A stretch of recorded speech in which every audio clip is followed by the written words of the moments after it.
محمد وعلى آله وصحبه أجمعين. أما بعد فقد قال الله تعالى في القرآن العظيم وفي القرآن المجيد: أعوذ بالله من الشيطان الرجيم. بسم الله الرحمن الرحيم.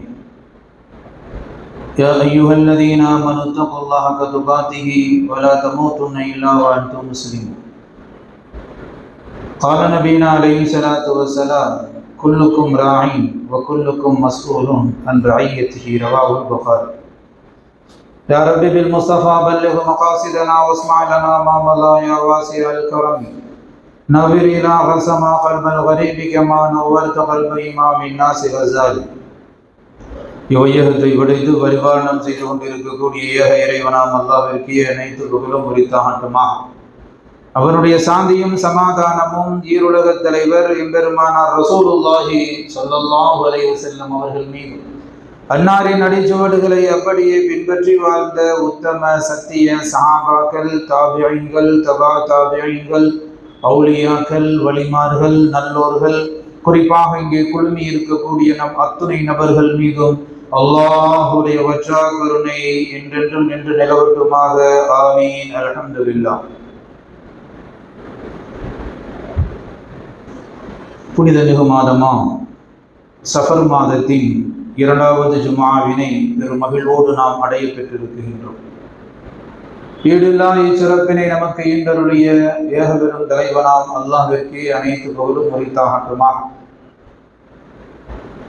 இந்த திருச்சபையில் நாம் அனைவர்களையும் அல்லாஹ் ஒன்று கூட்டியதை போல நாளை மஹ்ஷர் மைதானத்திலே பெருமானார் ரசூலுல்லாஹி ஸல்லல்லாஹு அலைஹி வஸல்லம் அவர்களின் ஷஃபாஅத் என்னும் பரிந்துரை கிடைக்க பெறுவதற்கு ரப்புல் ஆலமீன் நம் அத்தனை நபர்களுக்கும் தௌஃபீக் செய்வானாக. ஆமீன் ஆமீன் யா ரப்பல் ஆலமீன். புனிதமான ஜும்ஆவுடைய நாளில் அல்லாஹ்விடத்தில் நாம் துஆ செய்து கொள்வோம். ரப்பே, உலகத்திலே வாழக்கூடிய முஸ்லிமான மோமினான ஆண் பெண் அனைவர்களுக்கும் தகுந்த பாதுகாப்பையும் கண்ணியத்தையும் வழங்குவாயா என்ற துஆவோடு எனது ஜும்ஆவுடைய உரையை தொடங்குகிறேன். அன்பிற்குரியவர்களே, திருக்குர்ஆன் ஷரீஃபிலே அல்லாஹ் சொல்லுவான்: யா அய்யுஹல்லதீன ஆமனு தக்குல்லாஹ். ஓ ஈமான் கொண்ட முஸ்லிம்களே, முஃமின்களே, இத்தகுல்லாஹ், அல்லாஹ்வை பயந்து கொள்ளுங்கள். ஹக்க துகாத்திஹி, அவனை எந்த அளவு பயப்பட வேண்டுமோ அந்த முறையில் நீங்கள் ரப்பை பயந்து வாழ்ந்து கொள்ளுங்கள் என்று சொல்லி ரப்புல் ஆலமீன் அதோடு நிறுத்தாமல் தொடர்ந்து பேசுகிறான். வலா தமூதுன்ன இல்லா வ அன்தும் முஸ்லிமூன். நீங்கள் முஸ்லிமாகவே தவிர நீங்கள் மரணம் அடைய வேண்டாம். அதாவது நீங்க மரணம்னு ஒன்று வந்தா அது முஸ்லிம் என்ற நிலையில்தான் நீங்கள் மரணிக்க வேண்டும் என்ற செய்தியை திருக்குர்ஆனிலே ரப்புல் ஆலமீன் நமக்கு உபதேசமாக சொல்லி காட்டுகிறார். ஒரு மனிதன், ஒரு முஸ்லிம், ஒரு மூமின் தாய் தந்தையினுடைய வயிற்றில் பிறந்து வளர்கிறார், வாழ்கிறார், 5 நேர தொழுகையாடி, ஹஜ்ஜெல்லாம் செய்து விட்டார், தொடர்ந்து நோன்புகள் எல்லாம் சரியாக வைத்தார், எல்லாம் செய்தார், சிறப்பாக செய்தார், நல்லவர் என்ற பெயரை எல்லாம் பெற்றார். அவர் யாருங்க? நல்ல அற்புதமான மனிதருங்க என்று அவர் வாழ்நாளில் நல்ல பெயரெல்லாம் எடுத்தார். ஆனால் முடிவு முஸ்லிமாக அவர் மரணிக்காவிட்டால், முஸ்லிம் என்ற மூமின் என்ற அந்த அற்புதமான ஈமான் இல்லாமல் மரணித்து விட்டால் அவர் துர்பாக்கியசாலி என்று இஸ்லாம் சொல்கிறது. ஆரம்பம் முஸ்லிம், நடுவுல முஸ்லிம், வாழ்க்கையெல்லாம் முஸ்லிம், மரணிக்கிற நேரத்தில் கலிமாவை விட்டுவிட்டு மரணித்தால் அவனை போன்ற ஒரு துர்பாக்கியசாலி யாருங்க? அதனாலதான் நபி ஸல்லல்லாஹு அலைஹி வஸல்லம் என்ன செய்வாங்க? துஆ செய்வார்கள். கடைசி வரை ஈமானோடு வாழ்ந்து ஈமானோடு மரணிக்க வேண்டும் மாத்திரமல்ல, உயிர் பிரிகிற அந்த கடைசி நொடி லா இலாஹ இல்லல்லாஹ் முஹம்மதுர் ரசூலுல்லாஹ் என்ற கலிமாவோடு இந்த உலக வாழ்வினுடைய தொடர்பு நிற்கிறது. இதுக்கு மேல இந்த உலகத்துல ஒரு மூச்சு விட முடியாது தானே சக்கராத்து. அந்த கடைசி நொடி லா இலாஹ இல்லல்லாஹ் முஹம்மதுர் ரசூலுல்லாஹ் என்ற வார்த்தையோடு முடிவு அடைகிற பொழுது அவன் வெற்றியாளன். பரிச்சை அங்கதான். வாழுகிற பொழுதெல்லாம் பரிச்சை. வாழுகிற போது சரியாக அவ்வப்போது பாவங்கள் எல்லாம் செய்வோம். அவ்வப்போது திருத்தி கொண்டு பாவ மன்னிப்பு தேடிக்கொண்டு அல்லாஹ்வை பயந்து கொண்டு மாறி மனிதன் இந்த உலகத்திலே வாழ்ந்து கொண்டேதான் இருப்பான். இல்ல திருத்து, நான் பிறந்ததிலிருந்து எனக்கு விவரம் தெரிஞ்சு நான் பாவமே செஞ்சதில்லை எவரும் சொல்ல முடியாது. அப்படி சொன்னா ஒரு மலக்கா போயிடுவார். அவர் அஜர்தா இருந்தாலும் சரி, முத்தவலியா இருந்தாலும் சரி, உலக தலைவராக இருந்தாலும் சரி, வாழுகிற காலங்களிலே அவருக்கு பாவங்கள் ஏற்படும், பிறகு அவர் நன்மையை செய்வார், பிறகு பாவங்களை செய்வார், பிறகு நன்மையை செய்வார். இந்த டிராவலிங். ஆனால் முடிவு ஹாத்திமா என்பது முஃமினாக அவன் மரணித்தால், முஃமினான அடையாளங்களோடு அவன் மரணிக்குகிற பொழுது, ஈமானோடு மரணிக்குகிற பொழுது அவன் வெற்றியாளனாக ஆகிறான். இப்போ நம்ம அந்த திருக்குர்ஆன் ஆய்வு செய்யும். யா அய்யுஹல்லதீன ஆமனூ இத்தகுல்லாஹ், அல்லாஹ்வை பயந்து கொள்ளுங்கள் அல்லாஹ் சொல்லிட்டு, வலா தமூதுன்ன இல்லா வ அன்தும் முஸ்லிமூன், நீங்க முஸ்லிமாவை தவிர நீங்கள் வஃபாத்தாக ஆகிவிட வேண்டாம், உங்கள் மரணம் முஸ்லிம் என்ற நிலையில் இருக்க வேண்டும் என்று திருக்குர்ஆனிலே அல்லாஹ் சொல்லுகிறார் என்றால், ஒரு காலம் ஈமானையும் இஸ்லாத்திலும் சமரசமே கிடையாது.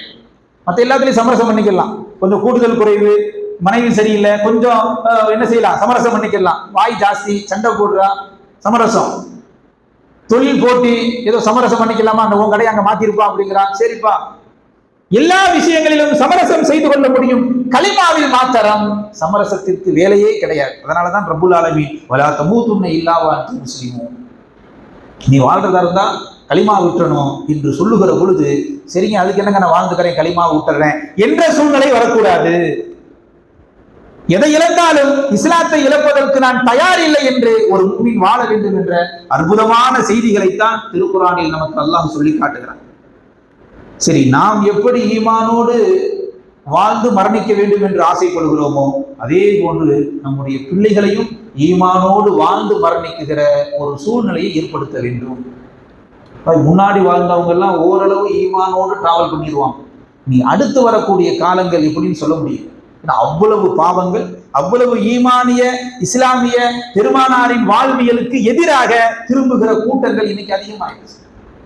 இஸ்லாத்தினுடைய அடிப்படையை பின்பற்ற வேண்டும் என்ற ஆர்வமோ ஆசையோ இனி வரக்கூடிய சமுதாயத்திற்கு, தற்காலத்தில் வாழ்ந்து கொண்டிருக்கக்கூடிய இளைய சமுதாயத்திற்கு மிக குறைவு என்றுதான் சொல்ல வேண்டும். காரணம், ஒவ்வொரு நிகழ்வுகளையும் பார்க்கிற பொழுது ஒரு நடிகனின் பின்னால் எத்தனை மக்கள் செல்கிறார்கள். அதுவும் ஒரு கட்டத்தில் சில இஸ்லாமிய பெண்மணிகள், இளம் சகோதரிகள் சொல்லிவிடுகிறார்கள், என் கணவனை விட, என் பெற்றோரை விட நான் நேசிப்பது இந்த நடிகனை என்று சொல்லுகிறார்கள் என்றால் அவருடைய உள்ளத்துல இஸ்லாத்தினுடைய ஆசை இருக்குன்னு நினைக்கிறீங்க? இஸ்லாம் சொல்லி தருகிறது, உன் தாய் தந்தையை விட, உன் கணவனை விட, பெற்றெடுத்த பிள்ளையை விட பெருமானாரை நேசித்தால்தான் உண்மை முஃமின் என்று இஸ்லாம் சொல்லுகிறது. ஆனால் இன்றைக்கு இளைய சமுதாயம் புர்கா போட்டுக்கிட்டு, அதுவும் பாருங்க தேடி தேடி எடுப்பாங்களா தியேட்டருக்குள்ள, எல்லா சமுதாய மக்களும் போறான். ஆனா புர்கா போட்டு போனா அந்த பெண்ணை தேடி பேட்டி எடுக்கிறான். பேட்டி கொடுக்கிற பொம்பளைங்களும் பாத்தீங்கன்னா அந்த புர்காவோட அடையாளத்தோட சொல்றாங்க, கூச்சம் இல்லாமல் வெக்கம் இல்லாமல் என் கணவனை விட இந்த நடிகனை நேசிக்கிறேன் என்று சொல்லுகிறார் என்றால் உண்மையிலேயே அவர்களுக்கு நல்ல மௌத்து வரும் என்பது நம்ம சாதம் பெற்றதில்லை. அவருடைய பேச்சிலிருந்து ஒரு பயம் ஏற்படுகிறது. இவர்கள் இஸ்லாத்திற்கு எதிராக புறப்பட்டிருக்கிறார்கள் இல்லையா? ஒரு விதமான நடிகன் பின்னால் செல்லக்கூடிய, ஒரு கவர்ச்சியின் பின்னால் செல்லக்கூடிய இந்த உலகத்தினுடைய மோகம் அவர்களுக்கு அதிகமாக ஆயிருக்கு. அம்மாட்ட கேட்கிறாங்க, ஏமா இன்னைக்கு வெள்ளிக்கிழமையாச்சே, இன்னைக்கு ஜும்மாவுடைய நாளாச்சு, என்னமா வந்திருக்கிற அப்படின்னு. அதெல்லாம் சமூக வலைதளங்கள் அதை பார்த்தோம். வெள்ளிக்கிழமையா இருந்தா என்னங்க, எங்க தலைவர் படம் ரிலீஸ், அதாங்க குடும்பத்தோட பார்க்க வந்திருக்கோம். இப்போ வெள்ளிக்கிழமை நம்ம இஸ்லாத்துல எவ்வளவு உயர்வாக சொல்லப்பட்டிருக்கிறது. அப்போ இதற்கு முன்னால் அல்ஹம்துலில்லாஹ் ஏதோ ஒரு மாதிரியாக மக்கள் சென்று விட்டார்கள். இனி வரக்கூடிய காலங்களில் மிக பேணுதலாக குழந்தைகளை வளர்த்தால்தான் நல்ல சமூகத்தை உருவாக்க முடியும். இன்றைக்கு இருக்கக்கூடிய மூத்தவர்கள் எல்லாம் ஈமான் அவ்வளவு சீக்கிரம் விட மாட்டாங்க. நம்ம வீட்டில் இருக்கிற மூத்த ஆளுகள் இருக்கிறாங்களே, அவ்வளவு சீக்கிரம் ஈமான் விட மாட்டாங்க. இன்றைக்கு இருக்கக்கூடிய இளம் சமுதாயத்தை சேர்ந்த ஆண்கள் பெண்கள், இதை தாண்டி இனி வரக்கூடிய காலங்களில் ஏற்படக்கூடியவர்கள், இவர்கள் எல்லாம் பார்க்கிற பொழுது ஒரு அச்ச உணர்வு ஏற்படுகிறது. அதனால்தான் குறிப்பிட்டு சொல்கிறேன், நாம் எப்படி ஈமானோடு வாழ வேண்டும், மரணிக்க வேண்டும் என்று நம்முடைய முன்னோர்கள், நம்முடைய தாய் தகப்பன் ஆசைப்பட்டார்கள், அதுபோல் நாம் வாழ்ந்து கொண்டிருக்கிறோம். அதே போல் அடுத்த சமுதாயத்தை பேணி பாதுகாப்பது பெற்றோர்களின், இன்னும் வீட்டில் இருக்கக்கூடிய மூத்தவர்களின் தலையாய கடமை. இன்றைக்கு செல்போன் ஒன்று வாங்கி கொடுத்துட்டா எல்லா கருமங்களும் வந்து விடுகிறது இல்லையா? அதை ஹேண்டில் பண்ணக்கூடிய அந்த வயது என்பது அந்த 18 வயசு, அந்த டீனேஜ்ல இல்லை. என்ன சொன்னாலும் ஏறாது, எப்படியாவது அது நோண்டிட்டே இருக்கணும்னு சொல்லும், அல்லது அது எதை காட்டுகிறதோ அதை அமல்படுத்த வேண்டும் என்றுதான் அந்த உள்ளம் சொல்லும். தாய் தகப்பை அது இது எல்லாம் பின்னாடி. அன்பிற்குரியவர்களே, உமரே ஃபாரூக் ரலியல்லாஹு அன்ஹு அவர்கள் காலத்தில் நடந்த ஒரு அற்புதமான சம்பவம் இன்றைக்கு நம்முடைய ஒவ்வொரு குடும்பத்திலும் நமக்கு ஒரு படிப்பினையாக இருந்து கொண்டிருக்கிறது என்பதை நாம் மறுக்க முடியாது. உமர் ரலியல்லாஹு அவங்கள்ட்ட ஒருத்தர், யா அமீருல் மோமினீன், மோமினின் தலைவனே, என் பையன் என் சொல் பேசி கேட்க மாட்டான், என்னை மீறி செயல்படுகிறான், என்னை மதிப்பதில்லை, அவனுக்கு சரியான தண்டனை நீங்கள் வழங்க வேண்டும் என்று சொல்லுகிற பொழுது அந்த பையனை விசாரிக்கணும்னு சொல்லி உமர் அலி எல்லாம் அழைச்சி வர சொல்றாங்க. இந்த பையனை வந்துட்டான், கூப்பிட்டு சொல்றாங்க, ரொம்ப கடுமையா கண்டிக்கிறாங்க. தனையனே, மகனே, உன் தகப்பன் மனம் நொந்து வெந்து பேசுகிறார். அவரை நீ மதிப்பதில்லையா? அவருக்கு உரிய மரியாதை கொடுப்பதில்லை, அவர் பேச்சை மீறுகிறாய் என்றெல்லாம் அவர் வருத்தப்பட்டு சொல்லுகிறார். அவரின் அழுகைக்கும் அவரின் குமுறலுக்கும் அல்லாஹ்வை பயந்து கொள். காரணம், பெற்றோருடைய குமுறல் அல்லாஹ்விடத்திலே மிக பிரம்மாண்டமான கோபத்தை ஏற்படுத்தக்கூடியது என்று அமீருல் முஃமினீன் உமர் ரலியல்லாஹு அந்த பையனுக்கு அட்வைஸ் பண்றான். அந்த பையன் அமைதியை கேட்டுட்டே இருந்தான். சரி, சொல்றது யாரு? அமீருல் முஃமினீன் இல்லையா? அத்தா வேற ரிப்போர்ட் கொடுத்துட்டாரு. அதனால அந்த பையன் சொல்றத பூரா கேட்டுக்கிட்டே இருந்தான். ஒரு கட்டத்தில் அவன் கேட்டான், யா அமீருல் முஃமினீன், மூமின்களின் தலைவரே, அலைசலில் வலதி ஹுகூகுன் அலா அபீஹி, குழந்தைகள் மீது சில கடமைகள் இருக்கு இல்லையா, அது பெற்றோர்களுக்கு இல்லையா? பையன் மதிக்கிறது இல்லை என்ற ரிப்போர்ட்டை வந்து சொல்றாங்க, ஏத்துக்கிட்டு நீங்க சொல்றீங்க. அதே போல குழந்தைகளுக்கு சில ஹக்குகள் இருக்கிறது இல்லையா, அது உண்டுதானே என்று கேட்கிற பொழுது அமீருல் முஃமினீன் ரலியல்லாஹு உமர் ரலியல்லாஹு சொல்லுகிறார்கள், பலா, ஆமா தம்பி, குழந்தைகளுக்கு செய்ய வேண்டிய சில பொறுப்புகள் பெற்றோர்களுக்கு, கடமைகள் பெற்றோர்களுக்கு உண்டு. ஃபமாஹிய, அது என்னன்னு அந்த பையன் கேட்கிறான். அப்போ அமீருல் முஃமினீன் பட்டியலிடுகிறார்கள், ஐ யன்தகி உம்மஹு, ஒருவன் தன்னுடைய மகனுக்கு, அது மகளோ மகனோ, நல்ல தாயை தேர்ந்தெடுப்பது, சாலிகான தாயை தேர்ந்தெடுக்க வேண்டும். இது முதல் நம்பர். இரண்டாவது, வ யுஹ்சின இஸ்மஹு, பிறந்த குழந்தைக்கு நல்ல சாலிகான நல்ல பெயர் வைக்கணும். மூணாவது, அல்லிமுகுல் குர்ஆன, திருக்குர்ஆன் ஷரீஃபை கற்றுக் கொடுக்க வேண்டும். இந்த மூன்றும் பெற்றோர்களுக்கு தலையாய கடமை என்று உமர் அலி எல்லாம் அந்த பையன் சொல்றான். அந்த பையன் தொடர்ந்து பேசுறான். என்ன பேசுறான்னா, அமீருல் முஃமினீன் அவர்களே, என்னுடைய தாய் முஸ்லீம் அல்ல, சிறந்தவள் அல்ல, நல்லவள் அல்ல. காரணம், ஒரு மஜூசி, நெருப்பு வணங்கியை என் அத்தா என்ன செஞ்சிருக்கிறாரு? ஒரு பெண்ணை திருமணம் முடிச்சிருக்கிறாரு. அந்த பெண்ணு நெருப்பு வணங்கி, இவர் முஸ்லீம் ஆயிட்டார், ஆனா அந்த அம்மா முஸ்லீம் ஆகல. அப்படி இருக்கும்போது எப்படி என்று கேட்கிறார். தொடர்ந்து அந்த பையன் பேசுறான், எனக்கு நல்ல பேர் வைக்கல எங்க அம்மா எங்க அத்தா. என்னப்பா பேருன்னு கேட்கிறாங்க உமர் அலி எல்லாம். அவர் சொல்றாரு, ஜுஅல், ஜுஅல் என்ற பெயர். இதுக்கு என்ன அர்த்தம்னு பார்த்தா, மலத்தை உருட்டிட்டு போகும் பார்த்தீங்களா ஒரு வண்டு, இந்த காட்டுக்குள்ளையெல்லாம் பார்த்தீங்கன்னா அந்த மலத்தை உருட்டுறதுக்குனே சில வண்டு இருக்கும், சரியான நாத்தம் எடுத்த வண்டு. மலத்தை உருட்டுகிற வண்டிற்கு பெயர் தான் ஜுஅல்.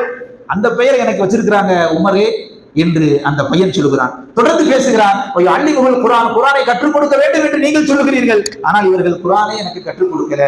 இப்படி இருக்கிற பொழுது எப்படி இவர்களுக்கு நான் கட்டுப்படுவேன்? அவங்க அத்தா கொண்டு வந்து ரிப்போர்ட் பண்றாரு, பையன் சரியில்லை, சேட்டை பண்றான், என்னை மதிக்கிறது இல்லைன்னு. உமர் அலியில் அப்படியே திரும்பிட்டான்.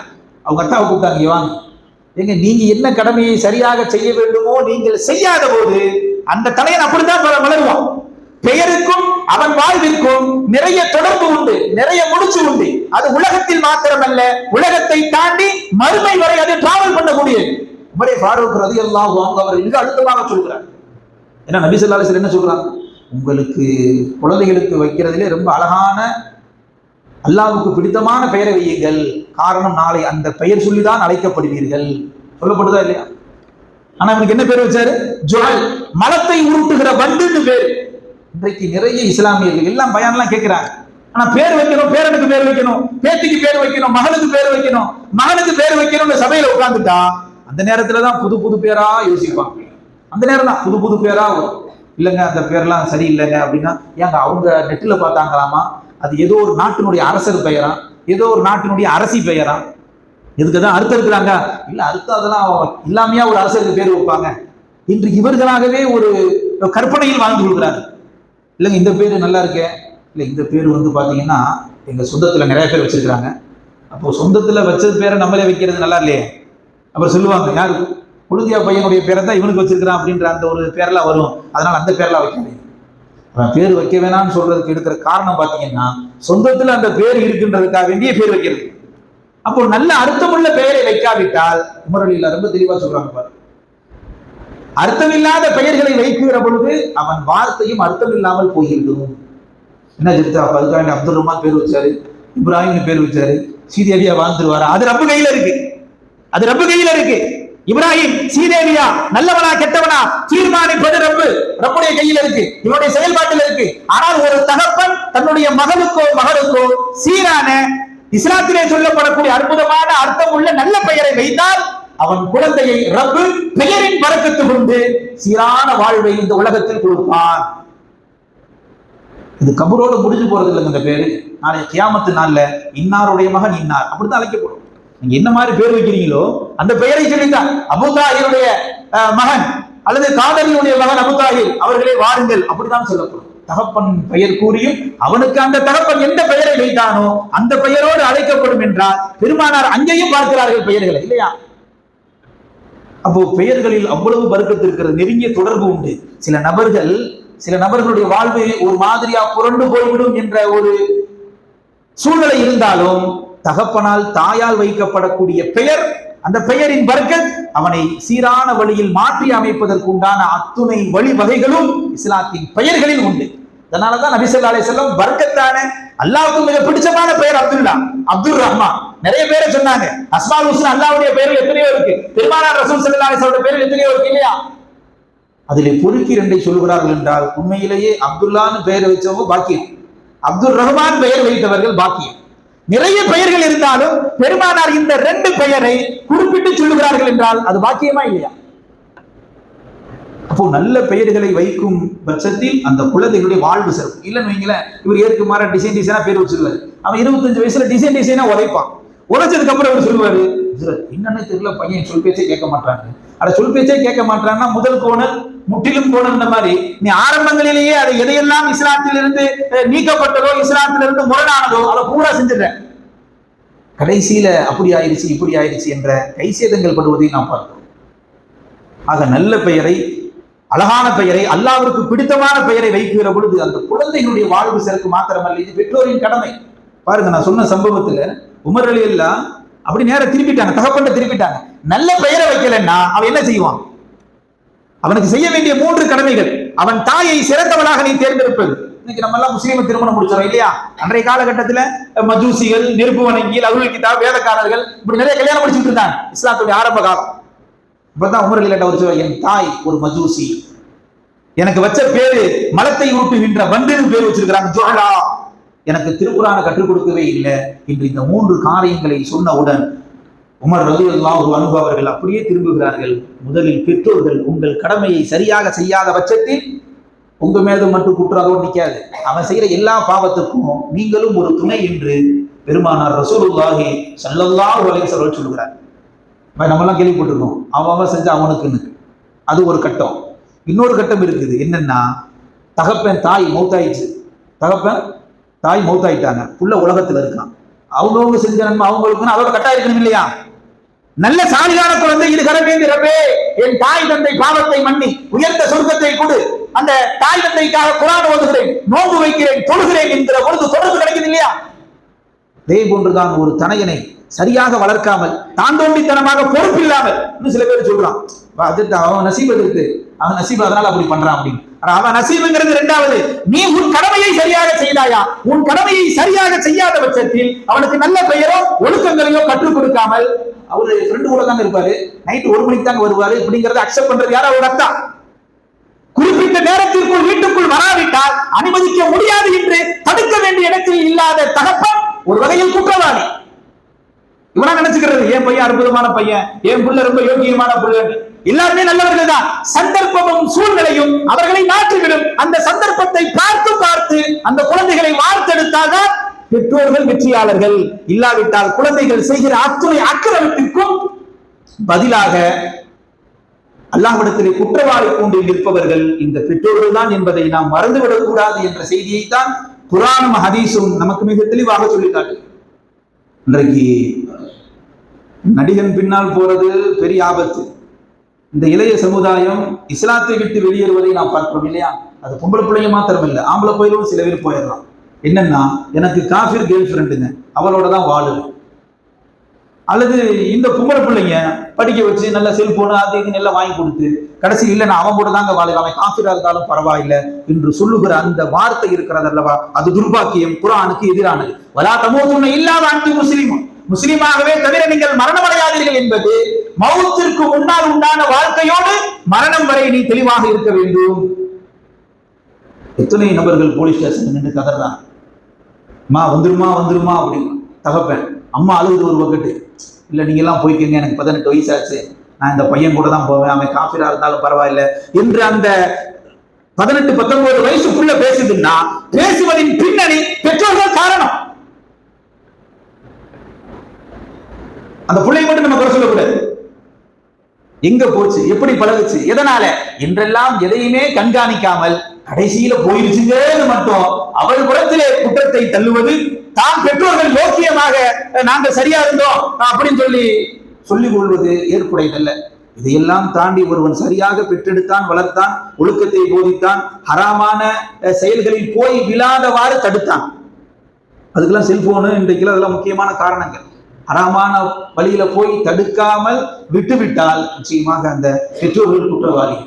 இன்றைக்கு இஸ்லாத்தை சர்வசாதாரணமாக கடந்தவர்கள் போகிறார்கள் என்றால் குர்ஆன் இல்லை, ஹதீஸை பத்தி தெரியல, நம்ம வாழ்க்கையினுடைய கலாச்சாரம், வாழ்வு நெறிமுறை, யார் யார் கூட எல்லாம் வாழலாம் அப்படிங்கிறதான் டிவியில காமிக்கிறான், அப்படிங்கிறதான் படம் பூரா காட்டுறான். 18 வயசுக்கு மேல நீ எடுக்கிறதாமா முடிவு அப்படிங்கிற அந்த விஷயம் எல்லாம் உள்வாங்கி உள்வாங்கி உள்வாங்கி கடைசியில தவறான வழியில் கொண்டு போய் சேர்க்குகிற ஒரு சூழலுக்கு அந்த குழந்தைகள் வந்து விடுகிறார்கள். குர்ஆனையும் ஹதீஸையும் ஈமானையும், அந்த ஈமான் தெரியலங்க பாய், ஈமான் இல்லாதனாலதான் அத்தா அம்மா எல்லாத்தையும் விட்டு ஈமானை விட்டு காஃபிரை தேர்ந்தெடுக்கிறதுக்கு காரணம் அங்க மெயின் 100% இஸ்லாத்தினுடைய அடிப்படை ஆணிவேர் தெரியல, அதோட இன்பம் தெரியல. அதனால் ஏற்படக்கூடிய பின் விளைவுகள் நாளை கியாமத்திலே முழுக்க முழுக்க நரகம் என்பதை எல்லாம் அவர்கள் மறுத்துவிட்டு காதலன் என்ன மார்க்கமோ அந்த மார்க்கத்தை தேர்ந்தெடுப்பதற்கு ஒரு முஸ்லிம் இளம்பெண் தயாராக ஆகிறார்கள் என்றால் இஸ்லாம் இல்லை, இஸ்லாம் உள்ளத்திலே இல்லை. பெற்றோர் இருந்தால் தானே பிள்ளைகள்கிட்ட இருக்கும். பெருமானார் ரசூலுல்லாஹி ஸல்லல்லாஹு அலைஹி வஸல்லம் அவருடைய மகள் ஸைனப் ரலியல்லாஹு அவங்களுடைய கணவர் அபுல் ஆஸ், அதாவது ரசூல் ஸல்லல்லாஹு அலைஹி வஸல்லம் மருமகன் பேரு அபுல் ஆஸ். இவங்க 2 பேரும் மக்காவில் வாழ்றாங்க. அவ்வளவு அனுநியமா இருப்பான், ரொம்ப பாசம் பிரியமா இருப்பான். வரலாற்றிலே எழுதுகிறார்கள், இந்த தம்பதிகளை பார்த்து மற்றவர்கள்லாம் மெய்சிலிர்த்துக் கொள்வார்களாம், வாழ்ந்தா இப்படி வாழணும்ப்பா. யார்? முஹம்மதுடைய மகள் ஸைனப், ஸைனபுடைய கணவர் அபுல் ஆஸ், இவங்களை போல வாழணும்ப்பா. இன்று மக்காவில் இருப்பவரெல்லாம் வச்சுக்குவான், பேசிக்குவாங்க. அப்படி வாழ்ந்தவர்கள், பலருக்கு முன்மாதிரியாக ரோல் மாடலாக வாழ்ந்தவர்கள். பெருமானார் ரசூல் ஸல்லல்லாஹு அலைஹி வஸல்லம் நுபுவத் 40வது வயசுல நபித்துவம் கிடைக்குது, இஸ்லாம் என்பது பிரகடனப்படுத்தப்படுகிறது. அதுல ஸைனப் ரலியல்லாஹு, எங்க அத்தா என்ன மார்க்கம் சொன்னாங்களோ அந்த மார்க்கத்தை ஏத்துக்கிடுவேன். அபுலா சொல்ற, நான் வேணுமா மார்க்கம் வேணுமா? அவங்க எப்படிப்பட்ட தம்பதி கொஞ்ச நேரத்துக்கு முன்னாடி சொன்னேன், மக்காவை வைத்துக் கொள்ளும் அந்த அளவிற்கு கணவன் மனைவி அந்யோன்யமாக மிக அற்புதமாக பாசமாக வாழ்ந்த அந்த குடும்பத்தில் இஸ்லாம் நுழைகிற பொழுது அபுலாஸ் ஒரு கட்டத்தில் தடுத்து பார்த்தார். பெருமானாரின் மகள் யோசித்தார்கள், இஸ்லாமா கணவனா, இஸ்லாமா காதலனா என்று யோசிக்கிற பொழுது அபுலாஸ் இந்த உலகத்தோடு முடிக்கப்படக்கூடியவர். நாளை மறுமை என்பது நிச்சயமாக வெற்றிக்குரியதாக ஆக வேண்டும் என்றால் நான் இஸ்லாத்தை தான் ஏற்பேன், என் கணவன் எனக்கு தேவையில்லை என்று கூறி கணவனை பிரிந்த வரலாறு ஒட்டுமொத்த முஸ்லிம் சமூகத்திற்கும் மிகப்பெரிய ஒரு பாடம் இல்லையா? அப்படியெல்லாம் வந்த பரம்பரைகள். இன்றைக்கு ஒரு நடிகனுடைய திரைப்படத்தை பார்ப்பதற்காக வேண்டி வெள்ளிக்கிழமையை கூட, வெள்ளிக்கிழமையில மற்ற நாள்ல பாவம் செய்யற விட வெள்ளிக்கிழமை பாவம் செய்யக்கூடாது. என்ன சித்த மற்ற நாள் செஞ்சுக்கலாம்னு கேட்டாரு, எல்லா நாளும் செய்யக்கூடாது, வெள்ளிக்கிழமை சிறந்த நாள் இல்லையா? அப்போ அந்த நாளில் கூட சினிமா தியேட்டரை நோக்கி புர்காக்களோடு ஒரு சிலர்கள் செல்கிறார்கள் என்றால் உண்மையிலேயே அவர்களுக்கு இஸ்லாத்தை பத்தி தெரியல. அதுதான் அவங்களுக்கு பெற்றவங்களுக்கும் தெரியல. பிறகு முறுக்கு செய்யறன்னு சில பாட்டிகள் இருக்கும், அதை ரப்பு பார்த்துக்கிடுவான். ஆனால் நாம் நம்முடைய சமுதாயத்தை சரியாக நெறியாக வளர்க்காத பட்சத்தில் அடுத்த தலைமுறையினுடைய ஈமான் கேள்விக்குறியாக ஆகிவிடுகிறது. என் கணவனுக்கு மேல ஒரு நடிகனை நான் விருப்பப்படுகிறேன், என் தாய் தந்தைக்கு மேல ஒரு நடிகனுக்கு நான் ரசிகராக இருக்கிறேன் என்று சொல்வது இஸ்லாத்திற்கு நேர் எதிரானது. குர்ஆனிலே அல்லாஹ் சொல்லுகிறான், உன் தாய் தந்தையை விட, மனைவி மக்களை விட, பெற்றெடுத்த பிள்ளையை விட, செல்வத்தை விட நீ நேசிக்க தகுதியானவர் பெருமானார் என்று குர்ஆன் சொல்ல, அல்லாஹ் சொல்ல, அதற்கு நேர் எதிர்மறையாக ஒரு நடிகனை ஒருவன் சொன்னால் அவனுடைய ஈமான் எந்த தரம் என்பதை நாம் புரிந்து கொள்ள வேண்டும். அதனால் வலா தமூத்துன்ன, பாயா வாழ்றது சாதனை கிடையாது, பாயா வாழ்றது சாதனை இல்லை, பாயாக மரணிக்க வேண்டும். பாய் என்றால் சகோதரன், இஸ்லாமிய சகோதரனாக ஈமானோடு ஒருவன் மரணித்தால்தான் அவன் வெற்றியாளன். மாறாக வாழ்ந்தார், நல்ல தொழிலாம் சூப்பரா அமோகமா பண்ணாருங்க, ஹலால் ஹராம் பேணுவாருங்க, தொழுவாருங்க, ஜக்காத் கொடுப்பார், எல்லாம் செய்வார். ஆனால் ஈமான் அவருக்கு இல்ல, குற்றவாளி. ஈமான் அவர் பெற்றெடுத்த பிள்ளைகளுக்கு இல்ல, குற்றவாளி. அதனால் ஈமானோடு வாழ்ந்து ஈமானோடு மரணிக்கிற நல்ல நசீபினை இல்லாமல் அல்லாஹ் நம் அத்தனை நபர்களுக்கு வழங்குவானாக. வாஹிர் தாவானா அனில் ஹம்துலில்லாஹி ரப்பில் ஆலமீன். அஸ்ஸலாமு அலைக்கும் வரஹ்மத்துல்லாஹி வபரகாத்துஹு.